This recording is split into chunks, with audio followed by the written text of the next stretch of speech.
so that we no longer have freedom of choice in the market. We will not be able to buy and sell without permission from this cabal, and I think it's probably a good name for it. So that's how I look at it. It's not so much the details of who is doing what today, what the latest announcement was, because it's all more of the same, just moving constantly and steadily toward that goal, which they have talked about for decades and decades. That goal of a cashless society where the individual citizens no longer have money. The whole world is moving in unison. It seems to make no difference whether you're in a first world country or third world country or whatever, however you want to describe it. Everybody's doing the same thing. And it kind of reminds me of what we saw in COVID. Like overnight, it seems like every country in the world was doing masking mandates, and the same language was being used or why they're doing it. And it all happened within a few days. And it was like going out to your lawn the morning after a rain and seeing that the lawn is covered with mushrooms. They all came up at the same time. And the day before, none of them were there. And it's I remember seeing this as a boy thinking, where did those mushrooms come from? I didn't see them all year. And all of a sudden, here they are. And the whole lawn is covered with mushrooms. The reason I mention it is because it's sort of like that. We see the whole world covered with this mushrooming message. In this case, we're talking about central bank digital currencies all at once. And the significance of that is that those mushroom spores were always there, but they had been there for a long time. We just didn't know it. And I think the significance, the real hardcore significance of this fact is that we have to realize that this banking fraternity is truly a fraternity or an industry or cabal or whatever you want to call it, depending on your mood. It's truly global, and they do work together in a highly coordinated fashion. So nothing is by accident. And these decisions that are being implemented today were made decades ago, and the plans have been in process for a long time. The spores for the mushroom, in other words, have been in place for a long time, and now the signal has been given. Let's bring it up to the surface so everybody can see it. And now we call it a crisis, but in fact, the crisis started decades ago. It started pretty much with the formation of central banks. When you combine central banks, which are essentially private banking institutions, you go into partnership between a private banking institution and the government, which has the power of coercion of law. You've got a creature there that is a pretty dangerous creature, because you've got people who are controlling the money supply. And that means they control just about everything, because if you have the ability, the legal authority to create money out of literally nothing except the promise to pay it back, you can create any amount of money that you want. And with that huge flow of cash, you're able to buy up politicians, and you just buy them up. And that most of them, unfortunately, I have to say, most of them are for sale or for rent or for lease. And so we come to the amazing conclusion that for a long time we've been living in a system where, although the mushrooms were not on the surface, they were not far from the surface. And the field of mushrooms looks like this. It's that the world is now in the hands of the banking institutions, and instead of governments regulating the banks are now regulating the government. And this is, when you come to this realization, it's a very shocking thing to think that actually could happen, but it's been in place, in my view at least, for a long, long time. So when I think about the so-called banking crisis that everybody's talking about, I realize that it is a crisis, but it's been with us for a long time. We're just now beginning to see the mushrooms come up, and we can see the impact of it and how it might really change our lives in the very near future, so that we no longer have freedom of choice in the market. We will not be able to buy and sell without permission from this cabal. I think it's probably a good name for it. So that's how I look at it. It's not so much the details of who is doing what today, what the latest announcement was, because it's all more of the same, just moving constantly and steadily toward that goal, which they have talked about for decades and decades. That goal of a cashless society where the individual citizens no longer have money. We used to think that money was our money. We could put it in our pocket, put it in our coffee can, bury it, or put it in a mattress or something. We put it in our pockets. No, in a cashless society, we have nothing to put in our pockets. It's all digital. Of course, we have digital money now, but we still also have, in addition to digital money, we have actual currency, which we can consider our own. But where we're headed, and they've talked about it for a long, long time. Where we're headed now, and you can see it very clearly on the grass, is nobody will have cash. There's no such thing as cash, which means it's not our money. We don't own it. We'll be allowed to use numbers, and they'll give them a name. They'll allow us to call it a dollar or whatever they allow us to call it, but it's not going to be the same thing. And the amount of those that we have will be allocated to us. It will not be earned by us. It will be allocated to us based on our social record and our political attitude, so that those who are cooperative with the cabal will live pretty well. And those who don't, like I am, are not going to live too well. Probably not you either. I think you're pretty outspoken, and all the people that you admire are probably not going to do well. But in summary, I would say that the crisis has been here for a long time, and we're just now beginning to see what looks like the beginning of the final stage in that crisis. Well, yes, they can track us, but they're, the Internet of Things and the whole development, rollout of 5G technology will elevate the ability to track us by a factor probably of 100. I'm just picking that number at rate, but it's a significant factor. They'll know what our heartbeat is. Because they'll track us from cell phones and things which can monitor a certain electronic or electromagnetic field in our bodies and things like that. They'll track when we blink an eye. They'll know everything about us. They'll even know our moods. They'll know when we're thinking about objectively, even though we might say something, they'll know when we're not telling the truth. So it's the ultimate form of tracking. Well, the so what part is that as long as you are not making waves and causing opposition to the program of the ruling elite, why, you'll do okay because they need you. They need you to work and produce whatever you produce for the system. But the minute the AI detects something or patterns of performance on your part that rings a bell, then they'll suddenly look at you very closely and decide whether or not you really are. You deserve to continue to even exist, because if they want you out of the way, they'll think of ways, or your AI systems will think of ways to get you out of the picture. In other words, to eliminate you from the surface of the earth. And it may be that they want you to go in and get another shot of some kind of which is going to be deadly. Yeah. But we can pretty well guess the power, as I see it, comes from those who are the most influential in international banking. That's where the money comes from. And even in our present day, still, money is the essence of power. So those with the most money have the most power. They have the most influence over legislative bodies in all countries, most influence in social circles, in private organizations, and labor unions, and church organizations, and so forth. So those are the people, and the names that people you're interested in comes from that group. And which ones are at the very top and which ones are slightly below,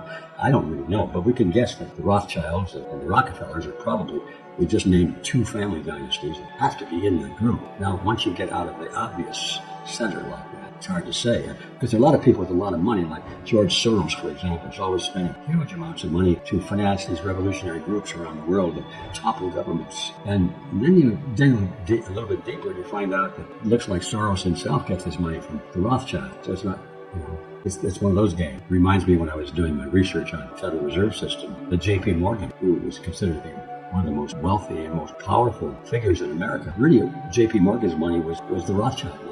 And when all the other banks in America were collapsing during the Great Depression, the Rothschilds bailed out J.P. Morgan, and Morgan became kind of a surrogate for Rothschild, who always preferred to do business through the names of other firms rather than their own, because they knew that there was a lot of anti-Semitism.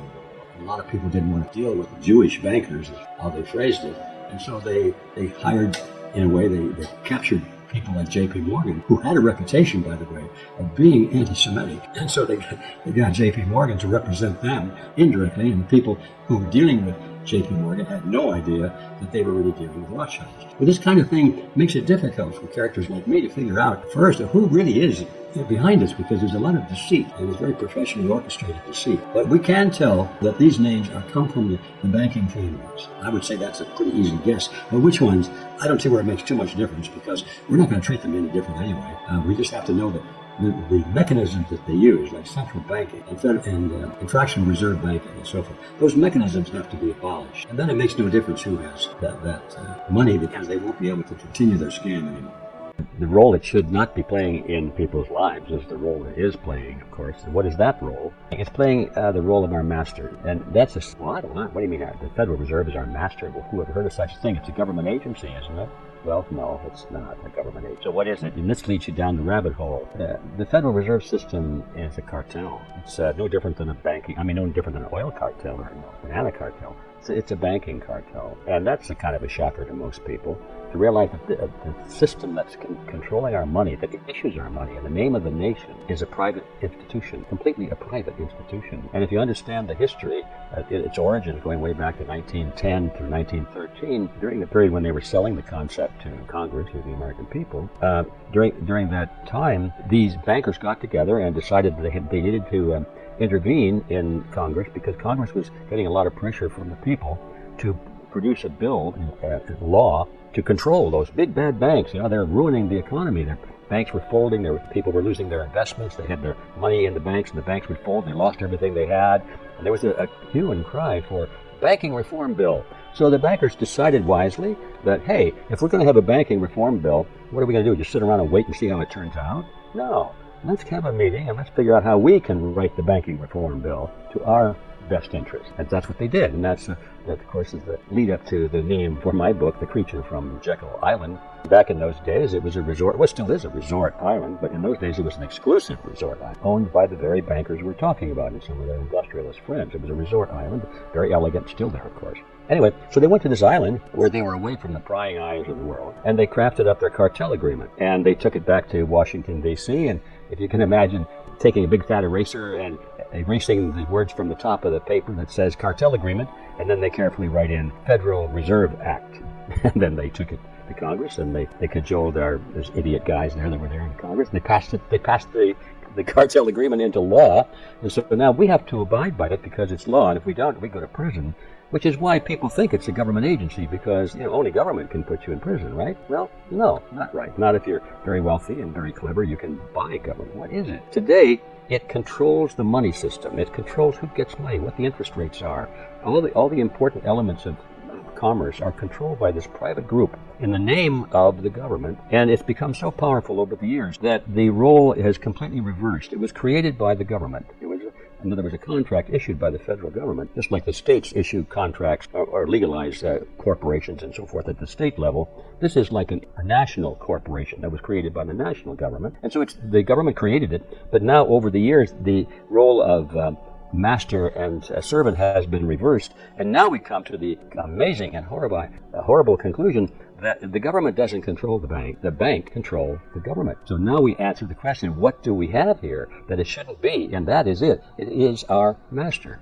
And most people don't know it. Another really deep question, where are we now? Well, we're poised on the precipice of a major transition of proportions equal to the transition from a normal government to a controlled government, such as what happened back in 1910. That was a major step when the Federal Reserve was passed into law. Now we're about to make another step of that magnitude, and everything will change, I believe. And, well, how would it change? Won't the Federal Reserve continue as it is? And in my view, the answer is no.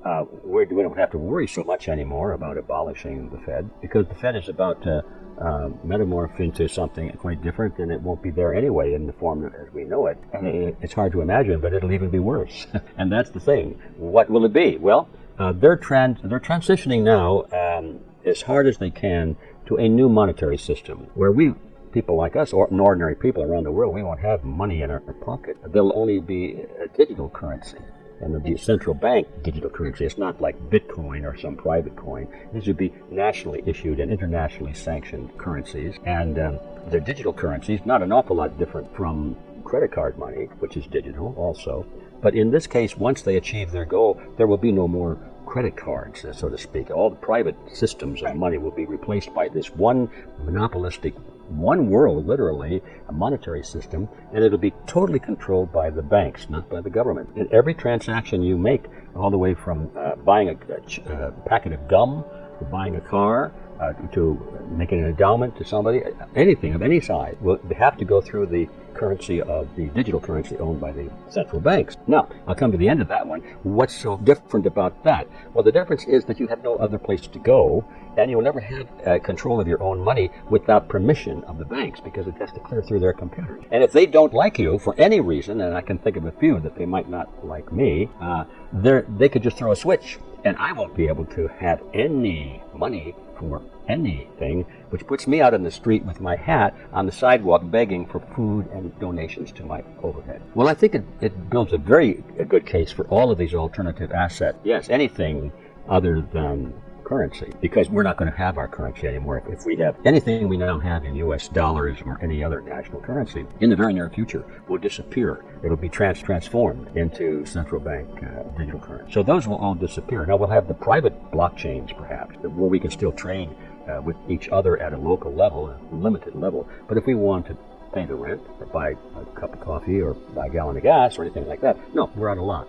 That's the change I'm talking about. Is, do we need assets outside of that system? Absolutely. What are the best assets? Well, that's another issue, and I have my own views on that. I'm I'm really not a good investment manager. I understand the mechanisms, but people have different opinions. But I don't see how you can beat the bullion market, silver and gold. It's pretty time tested. So if when in doubt, go with what's been tested, I would say. Anything physical, actually, as long as it's marketable. I often joke about the idea that with the coming catastrophe in the economy, maybe a good idea if you had the reserves to buy a warehouse of cheap white wine, for example. The banks are pretty much in control now, and they're very confident that they will maintain control well into the future. If we follow that scenario, then it's easy to see what we're headed toward, and it's not a pretty picture at all. I think anybody's wildest nightmare would be pretty close to that. I mean, we're looking at a world, at best, we're looking at a world that would be like everybody being in the military. In other words, you have everything provided for you. Your health care, your clothing, your food, your shelter, everything you need, provided you follow the rules. And if you step out of line, well, you're in the brig. And if you really step out of the line, you're lined up against the wall and shot. So that's, and we all have rank then. There are the generals, and there are the sergeants and the buck privates and all of that sort of thing, and you wear uniforms and you recognize each other by sight as to what your rank is, and the whole system depends on authority. That's where we're headed, at best. Now, it could be even worse than that, but that would be the basic system as I see where we're headed. Now, if you and I and people who see the other option and understand what's going on, if we are able to marshal the forces of society and turn this around in the last minute of the battle, well, then we could have a very rosy picture, because the chaos that we will have to go through in the meantime will leave such an indelible record, such a lesson to be learned, that I don't think mankind would ever forget it, and they would never want to return to that again.